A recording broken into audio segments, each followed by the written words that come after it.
네, 여러분 안녕하십니까? 차트큐입니다. 자, 오늘 XRP 리플 가져왔고요. 자, 오늘 7월 7일 오전 10시 12분 지나고 있습니다. 자, 리플 차트부터 한번 보시면요. 지금 XRP 지금 약 1718원 부근입니다. 자, 이번 주 시장 반등에 1670원을 되찾고 올라온 자리인데 차트상 의미 있는 지점에 와 있습니다. 자, 지난 1년 가까이 이어진 하락 쇠기형 상단을 지금 두드리고 있는 지점이거든요. 자, 이걸 위로 뚫으면 추세 전환의 신호가 될 수 있고요. 자, 위로는 지금 1770원이 저항이고 특히 1869원을 넘으면 큰 그림에서 반전 신호를 보고 있습니다. 자, 아래로는 1670원 그리고 1567원이 반드시 지켜져야 할 지지선이고요. 자, 사상 최고가 3.65달러 대비로는 여전히 약 71%가량 낮은 자리입니다. 자, 그런데 오늘 진짜 짚어야 될 건 어제 리플의 초대형 규제 호재가 나왔는데도 지금 XRP 가격은 오히려 빠졌다라는 거예요. 자, 왜 그런지 핵심부터 한번 짚어보겠습니다. 자, 5일과 6일 연속으로 하락이 나오다가 지금 오늘 다시 양봉을 그려내고 있습니다. 자, 말씀드렸던 1670원 라인을 저항으로 내려온 그림인데, 자, 1670원을 지지로 테스트를 해주면서 다시 위로 올라오고 있습니다.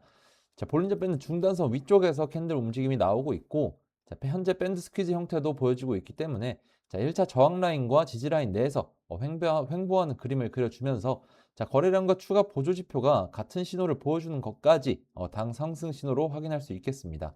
자, 말씀드리는 추가 보조 지표는 먼저 RSI입니다. 현재 51 구간이고 자, 매수가 더 확실히 많다고 보기는 조금 어렵습니다. 자, 확실히 매수가 우위인 영역에 들어와 주면서 자, 거래량이 동반된 OBB 자금 흐름이 확인되는 타이밍까지 잘 보셔야 되겠습니다. 자, 리플 같은 경우에는 차트적인 해석도 굉장히 중요하지만 현재 시장이 보내는 확정적인 상승 흐름이 아직 나오지 않았기 때문에 자, 거시경제 상황과 차트의 흐름이 같은 방향을 보는 순간을 파악하는 게 좋겠습니다. 자, 다음 파트는 현재 리플에 대한 어떤 호재가 붙어 있는지 한번 살펴보도록 하겠습니다.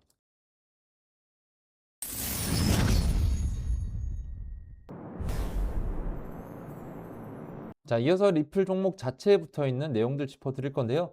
자, 제목부터 보시면 리플, EU, 미카 라이센스 완전 취득, XRP엔 큰 호재일까? 라고 되어 있습니다. 자, 우선 기사 내용부터 간단하게 요약을 해드리자면 자, 어제 7월 6일 리플이 룩셈부르크로부터 완전한 미카 라이센스를 받아서 자, EEA 30개국에서 규제 준수 결제 서비스를 제공하게 됐다. 자, 회사엔 대형 호재지만 XRP 토큰은 오히려 약 1.5%가량 하락했다. 자, 결제가 대부분 RLUSD 법정 화폐로 정산이 돼서 토큰 수요로 이어지지 않기 때문이다 라는 분석 내용입니다. 자, 어제 리플의 큰 규제 호재가 나왔습니다. 룩셈부르크 금융당국이 리플의 완전한 KASP 라이선스를 부여하면서 자, 리플이 유럽 경제지역 30개국 전체에서 규제 준수 암호화폐 결제 서비스를 제공할 수 있게 됐습니다. 자, 여기서 미카라는 건 EU의 암호화폐 통합 규제라는 건데요. 자, 이게 얼마나 큰 거냐면 7월 1일 미카 유예 기간이 끝나면서 자, 기존 1200여 개 업체 중에서 210개만 라이선스를 받았고요. 자, 세계 최대 스테이블 코인 테더조차 유럽에서 퇴출됐습니다. 자, 리플은 그 소수의 승인 업체로 살아남아서 75개가 넘는 글로벌 라이센스 하나를 더한 거죠. 자, 회사 입장에선 분명한 호재입니다. 자, 그런데 여기서 차트키가 반드시 짚어드려야 될 것은 자, 정작 XRP 토큰은 이 호재에 오르기는커녕 약 1.5%가량이 빠졌다는 겁니다. 자, 이 기사의 지적이 굉장히 날카롭습니다. 자, 리플 발표문에 XRP는 딱 한 번 회사 소개 맨 아래에 등장합니다. 자, 나머지는 전부 결제 사업 이야기고요. 자, 즉 이 라이선스는 XRP를 사야 될 새로운 이유를 만들지 않고 있는 겁니다. 자, XRP가 수혜를 보려면 유럽 결제량이 늘고 그게 XRP 레저를 거쳐야 되는데 자, 그 수수료는 1센트에 몇 분의 1 수준으로 극히 작고 대부분 결제는 XRP가 아니라 RLUSD나 법정 화폐로 정산이 되고 있습니다. 자, 게다가 RLUSD 자체도 아직 EU 스테이블 코인 승인을 못 받았고요. 자, 그래서 이건 회사의 성공이 토큰 수요로 이어지지 않는다는 XRP의 오랜 딜레마를 다시 한번 보여주는 겁니다. 자, 진짜 XRP를 움직일 촉매는 따로 있습니다. 자, 바로 쐐기형 돌파와 클래리티 법안입니다.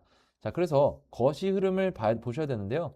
자, 이렇게 보시는 것처럼 좋은 호재들은 분명히 나와 있습니다. 하지만 그 호재가 실제로 시장에서 어떻게 작용하는지 그리고 종목 자체가 어떤 구조를 가지고 있는지까지 같이 보셔야 됩니다. 자, 지금처럼 거시적인 흐름이 불안한 시장에서는 좋은 호재가 나와도 기대만큼 움직이지 않는 경우가 많고요. 자, 반대로 조용했던 종목이 먼저 반응하는 경우도 자주 나옵니다. 자, 결국 거시 흐름이 흔들리기 시작하면 확신했던 자리도 다시 고민하게 되고 시장 분위기에 따라서 판단이 흔들리는 경우가 많아집니다.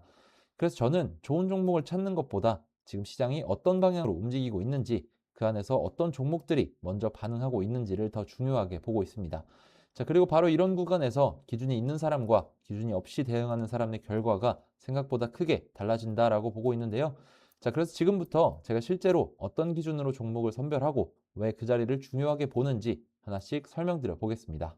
자, 월드코인 같은 경우에 제가 5월 20일 싱가포르 현지에서 열린 트레이더 협회에 참가해서 미리 정보를 받아왔는데요.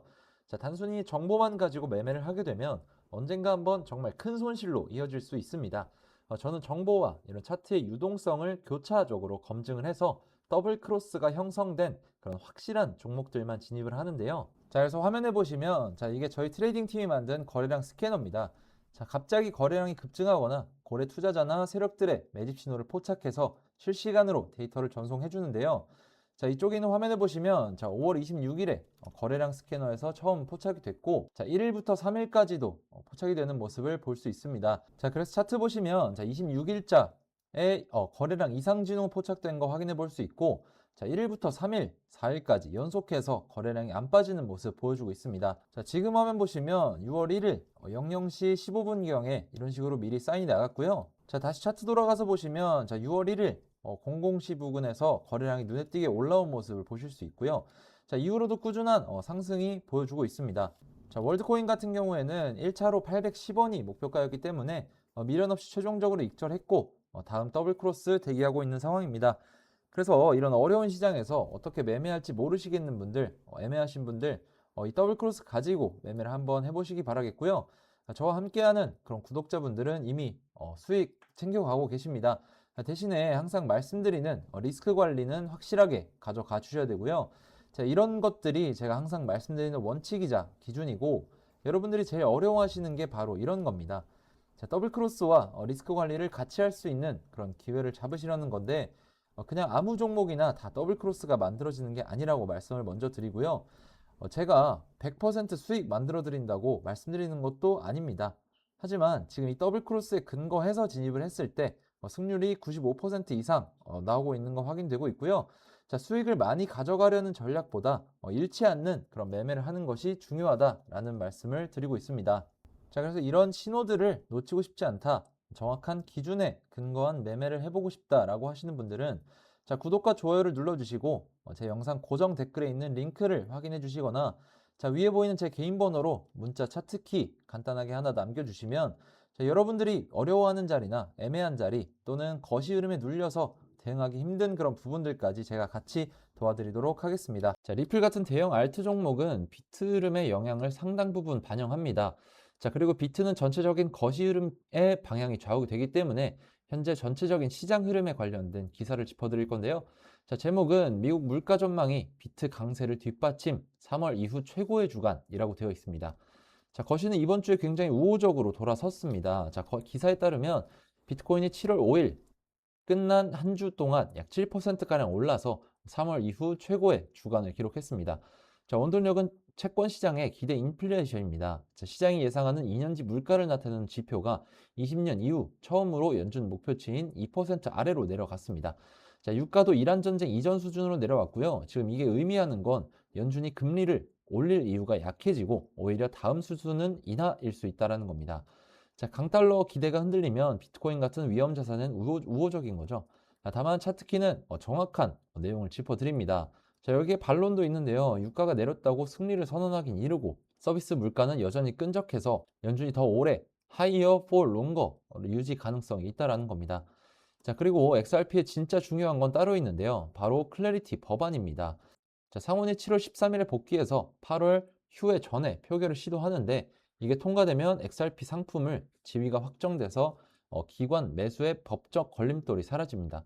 자, 다만 60표가 필요하기 때문에 통과 확률은 폴리마켓 기준 절반 정도로 불확실한 거고요. 자, 결국 XRP는 어제 라이선스가 아니라 이 클래리티 진정과 7월 29일 연준 회의 그리고 쐐기의 돌파 여부가 방향을 가른다는 분석입니다. 자, 정리해드리겠습니다. 자, 리플 회사로서는 유럽 30개국 통행증까지 딴 세계에서 가장 규제를 잘 지키는 결제 기업 중 하나가 됐습니다.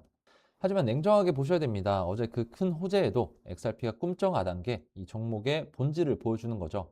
자, 리플의 성공과 XRP 토큰의 수요는 별개라는 겁니다. 자, 결제는 대부분 RLUSD와 법정 화폐로 이루어지고 XRP 수수료는 극히 작아서 회사가 아무리 잘 나가도 그게 토큰 가격으로 잘 흐르지 않는다는 겁니다. 자, 실제로 26년 리플이 발표한 딜마다 실제로 26년 리플이 발표한 딜마다 XRP는 오히려 빠지고는 했죠. 무엇보다 중요한 건 이런 분기점에서 어떤 대응 전략을 짜는가라는 겁니다. 자, 리플이 이렇게 큰 라이센스를 땄으니까 XRP도 오르겠지 라면서 추격 매수하는 건 정말 위험하고요. 자, XRP를 진짜 움직일 건 회사 뉴스가 아니라 지금 두드리는 하락 쐐기형을 위로 뚫는지, 그리고 클래리티 법안이 8월 추후에 전에 진전이 되는지, 7월 29일 연준이 어떻게 나오는지입니다. 그걸 확인하면서 1달러 지지를 기준으로 중장기 관점에서 분할로 접근하셔야겠습니다. 자, 회사의 성공과 토큰의 성공은 다른 문제라는 거, 어제 하루가 그걸 가장 잘 보여줬다는 걸 꼭 기억해 주시면 좋을 것 같습니다. 제가 말씀드리고 싶은 건 개인 투자자분들이 차트 자체에 너무 큰 비중을 두기보다 지금 시장에 어떤 내용들이 따라오고 있는지, 그리고 그 정보가 실제로 시장에 어떤 영향을 줄 수 있는지, 이런 부분들까지 같이 보셔야 된다는 겁니다. 자, 물론 차트적인 분석도 굉장히 중요합니다. 하지만 같은 호재가 나와도 어떤 시장에서는 크게 움직이고 어떤 시장에서는 하루 만에 잊혀지기도 하거든요. 결국 중요한 건 호재 있냐 없냐가 아니라 그 호재를 시장이 받아들일 준비가 되어 있냐라고 생각을 합니다. 그래서 저는 종목을 볼 때도 차트만 보지 않고 거시 흐름만 보지도 않고, 자, 거래량, 그리고 시장 자금, 실제 뉴스, 자, 그리고 이런 것들이 전부 이어져 있는 이런 더블 크로스까지 같이 확인하려고 합니다. 재밌는 건 대부분 사람들은 움직인 뒤에 이유를 찾는데, 실제로 시장은 움직이기 전에 조금씩 신호를 보내는 경우가 많다라는 겁니다. 자, 오늘 보여드린 월드코인도 마찬가지였고, 제가 계속 말씀드리는 더블 크로스도 결국 그런 신호들을 찾기 위한 기준인데요. 그래서 저는 요즘 어떤 종목이 오를지를 맞추는 것보다 지금 시장이 무엇을 준비하고 있는지, 어디로 자금이 움직이고 있는지, 어떤 종목들이 먼저 반응하고 있는지를 더 중요하게 보고 있습니다. 생각보다 많은 분들이 좋은 종목 하나를 찾으려고 노력을 하시는데, 실제로 계좌 흐름을 바꾸는 건 종목 하나보다 시장을 보는 기준인 경우가 많습니다. 자, 그래서 오늘 영상도 단순히 종목이 좋다, 나쁘다가 아니라 이런 상황에서 어떤 기준으로 해석을 하고 어떤 대응 전략을 세워야 되는지 말씀을 드린 건데요. 자, 만약 여러분들도 지금 시장에서 어떤 흐름을 중요하게 봐야 되는지, 어떤 더블 크로스들이 만들어지고 있는지, 그리고 현재 시장을 어떻게 해석하고 있는지 궁금하시다면, 자, 화면에 보이는 번호로 차트키라고 문자 하나 남겨주세요. 제가 실제로 보고 있는 기준들과 현재 중요하게 체크하고 있는 그런 흐름들 같이 말씀드려 보겠습니다. 자, 오늘 준비한 영상 여기까지고요. 차트키였습니다. 감사합니다.